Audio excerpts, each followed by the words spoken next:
promoting dialogue. Good afternoon and many thanks for staying tuned to West Africa Democracy Radio, broadcasting on 94.9 FM and around the world on WADR.org. This is Newslink. Here are the top stories. Senegalese President Macky Sall honors people killed in recent demonstrations as the state ends internet restrictions.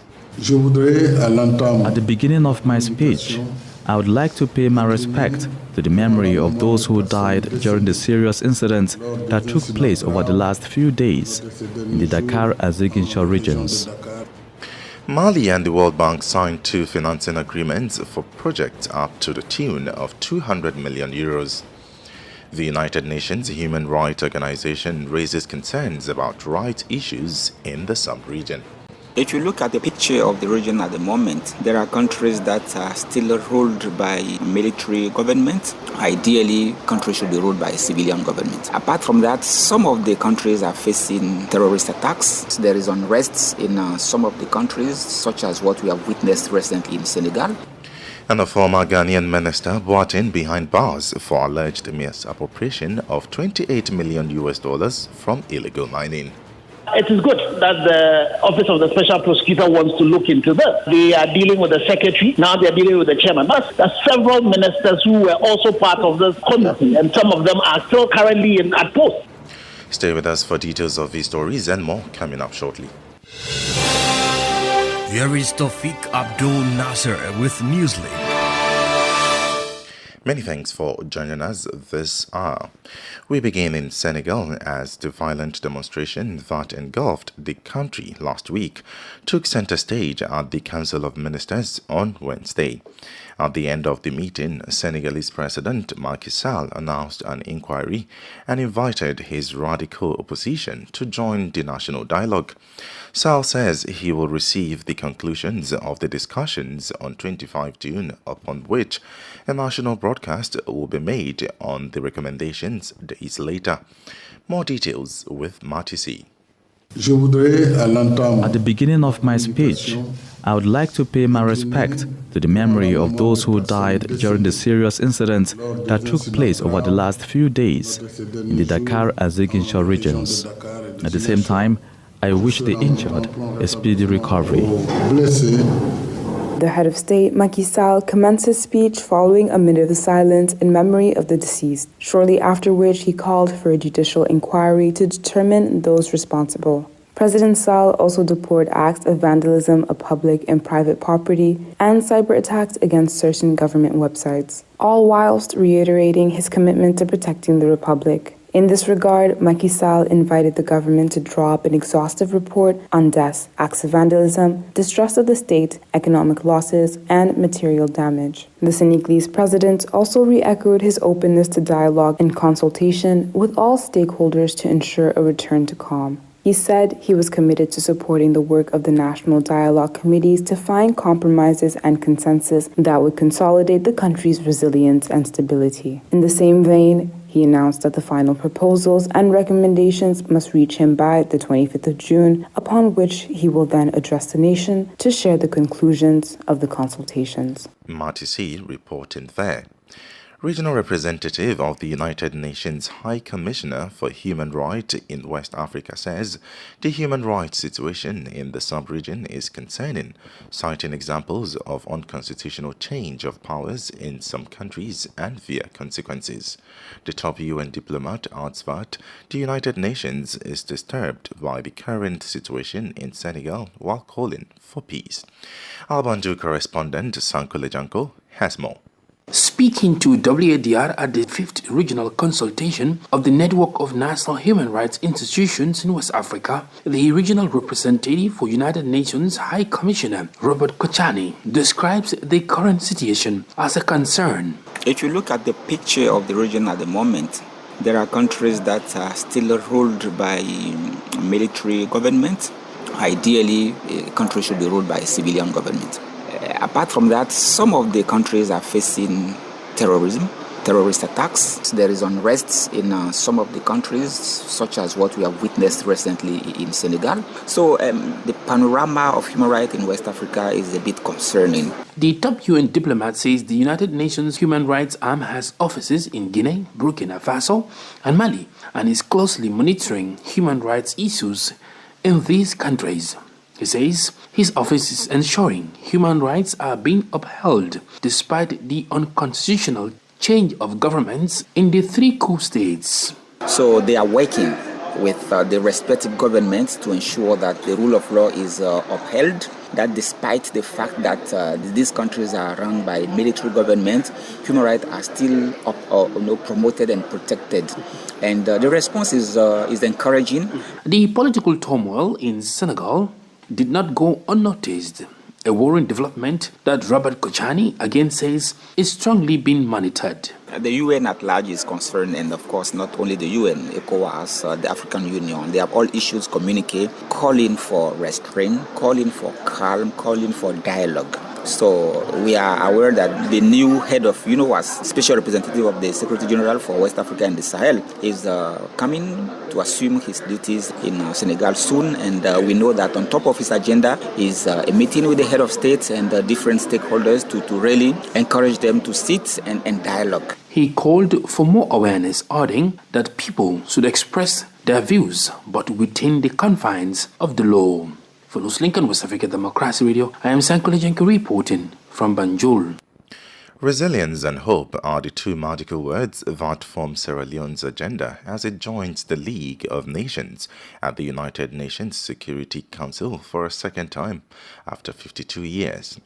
Algeria, Guyana, the Republic of Korea, and Slovenia are joining the body for maintaining international peace and security for 2 years. The Security Council is composed of 15 countries, 5 of which China, France, Russia, the United Kingdom, and the United States are permanent members, granting them the right to veto any resolution or decision.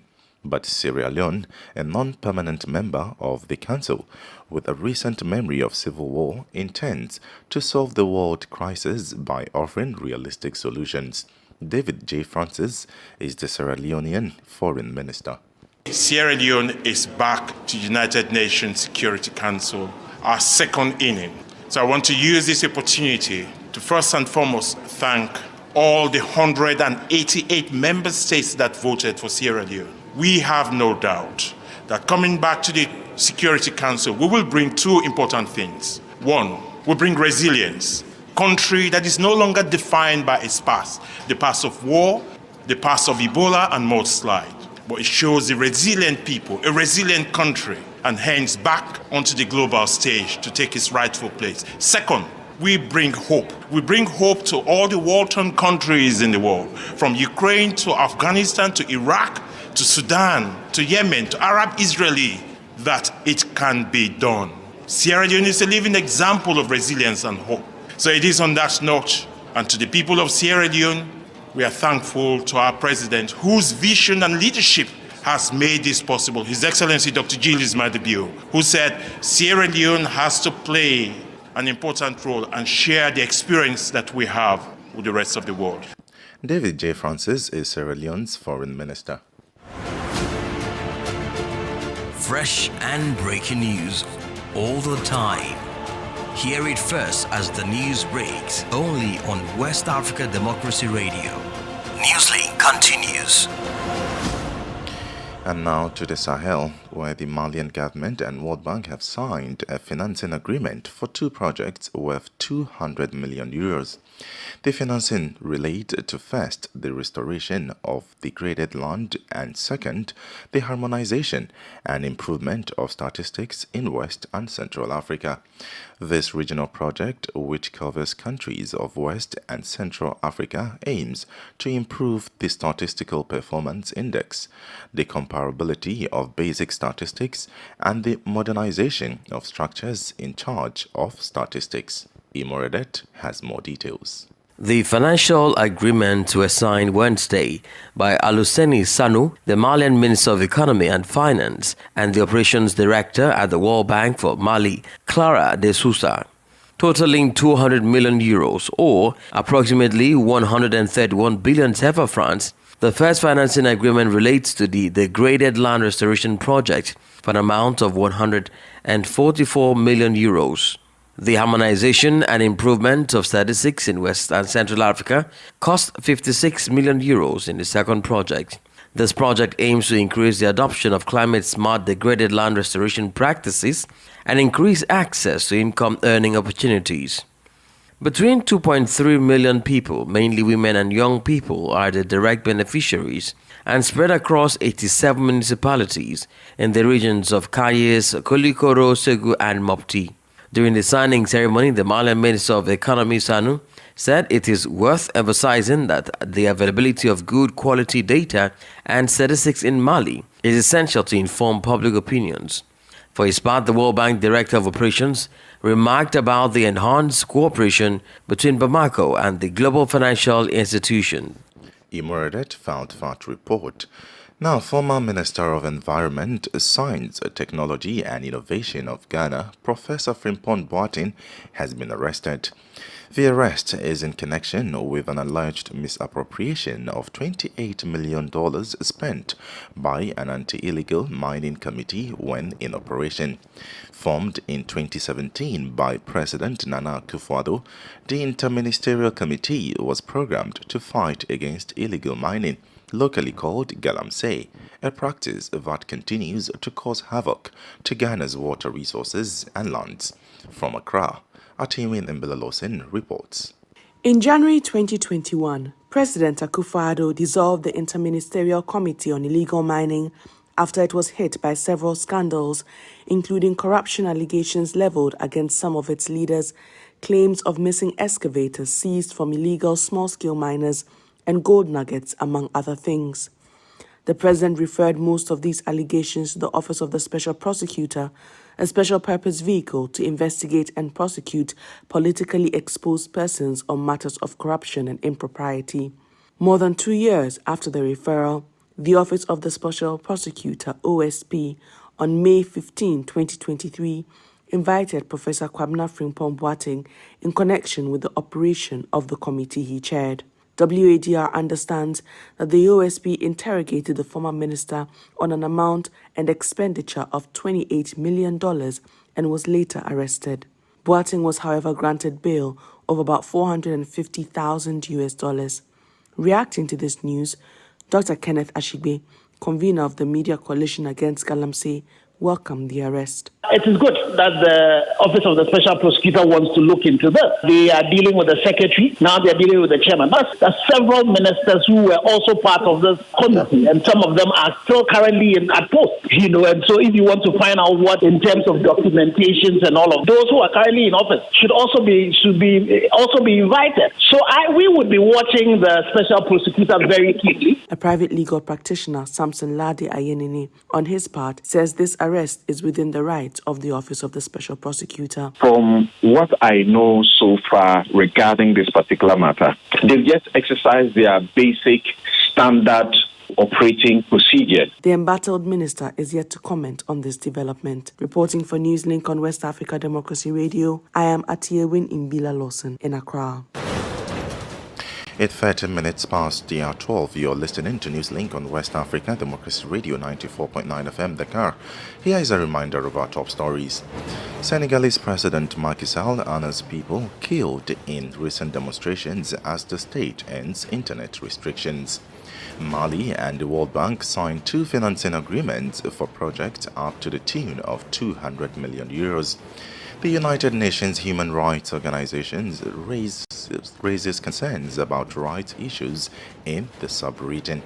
And the former Ghanaian minister Boateng behind bars for alleged misappropriation of $28 million from illegal mining. Still ahead is the guest interview and sports news. Stay tuned. West Africa Democracy Radio. It's you speaking. Nigeria's Senate and House of Representatives committees on aviation have criticized the unveiling of Nigeria Air, saying the project was shrouded in secrecy. The committee members expressed their misgivings towards the unveiling of the national carrier during a meeting with officials of the Aviation Ministry. The lawmakers, after careful evaluation of the issue, were dissatisfied with the former Minister of Aviation for flagging off the operations despite a standing court injunction against such, and without any provision for sustaining the airline. WADR's Usman Umar in Abuja completes the story. Part of the promises of the administration of former President Muhammadu Buhari was the revival of the Nigeria Air project.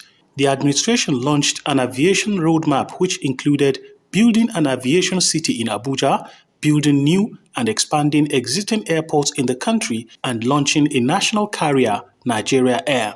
However, it was not until a few hours before the end of the Buhari administration that an Ethiopian aircraft that was branded with Nigeria Air colors and name was hurriedly brought in and unveiled by the then Minister of Aviation, Hadi Sirika. A day after the unveiling, however, the aircraft was nowhere near Nigeria as it was reportedly returned to Addis Ababa.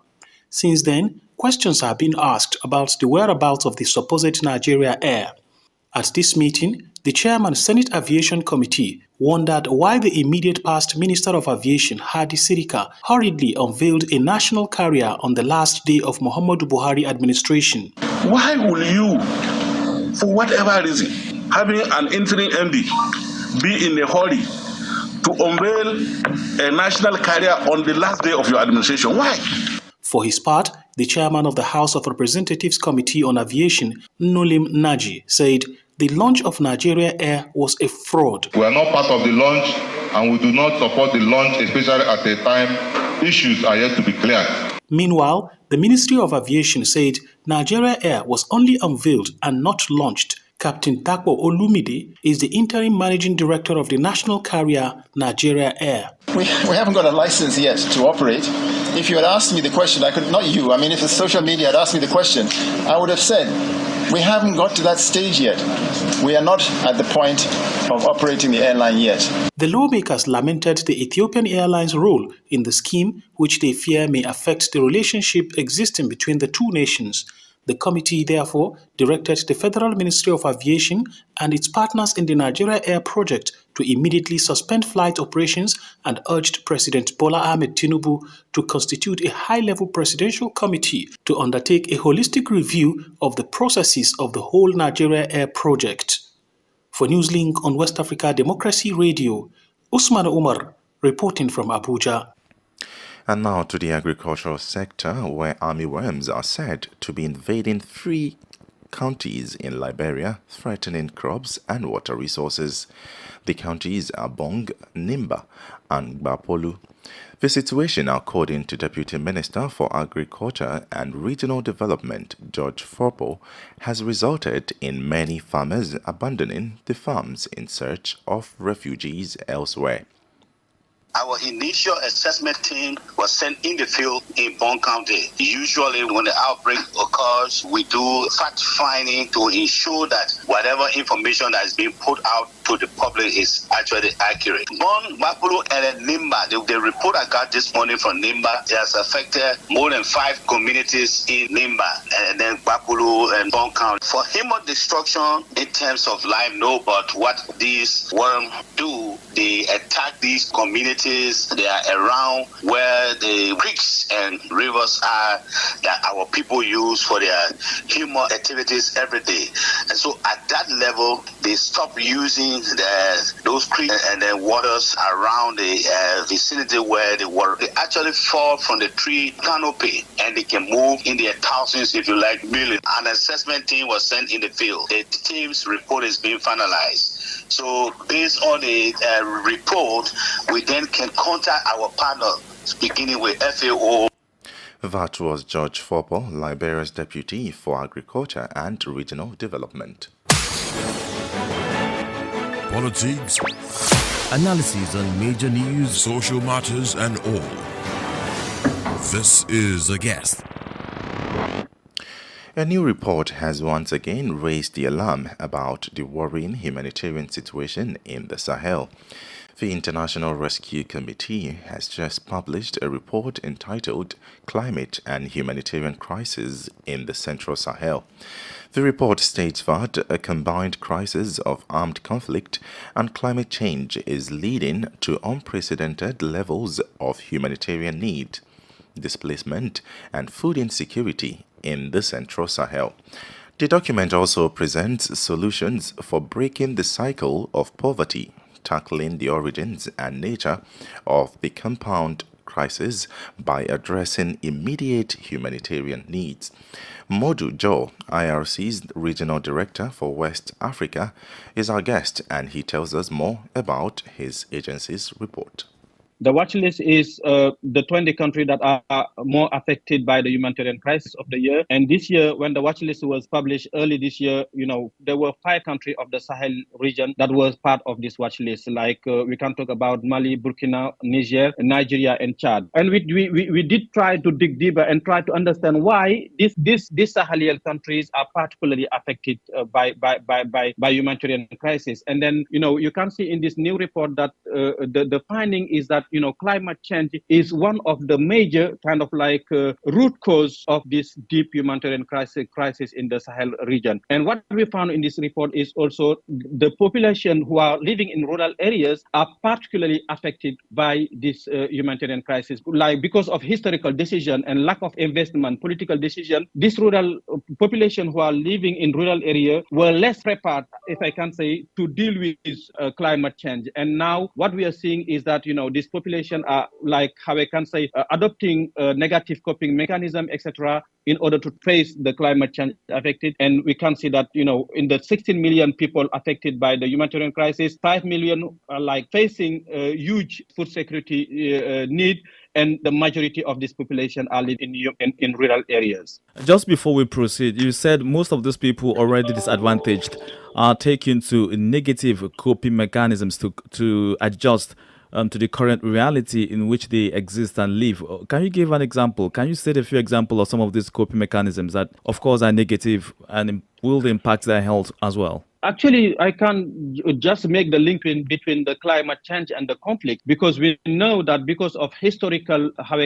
lack of investment in rural areas, this population have been feeling kind of frustration about discrimination because, there were not enough employment for youth, etc. And we know that in these areas, the youth who are not who do not have employment, sometimes they are more willing to engage in armed group. And we can see that, in rural areas, these are places where we can see lots of youth who usually maybe are not interested by armed group, philosophy, but more kind of adopting this strategy in order to find something to do or to find a job. Absolutely true, Mr. Jai, you're right with that. Now, in the most likely scenario, women and children are the most affected. So far, your watch list, the report, what does it say about the immediate intervention that this population need, this section of the population affected by climate change and the growing humanitarian crisis? Women and children and young girls also are particularly affected, as you say, because today these women and girls are obliged to go longer distance in order to find, a water or to have some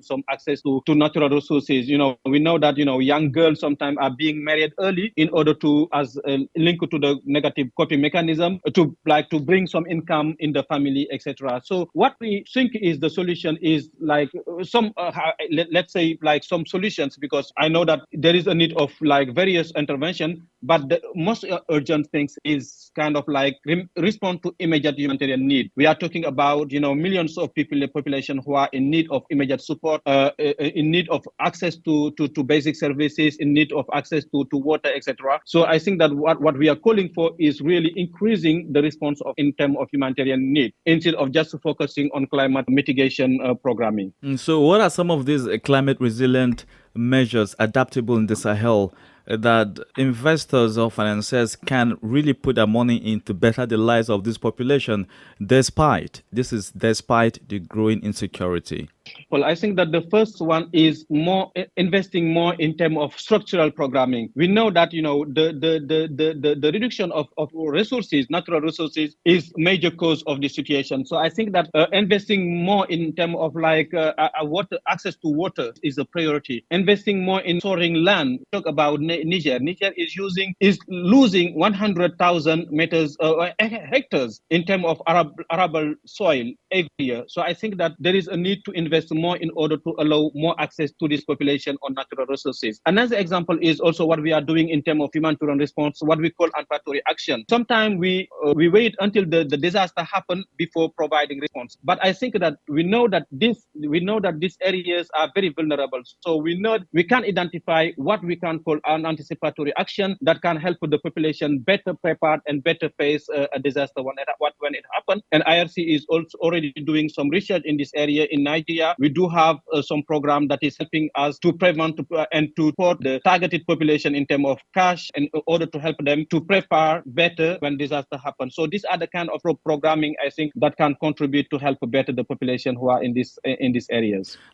Modu Dao is IRC's Regional Director for West Africa.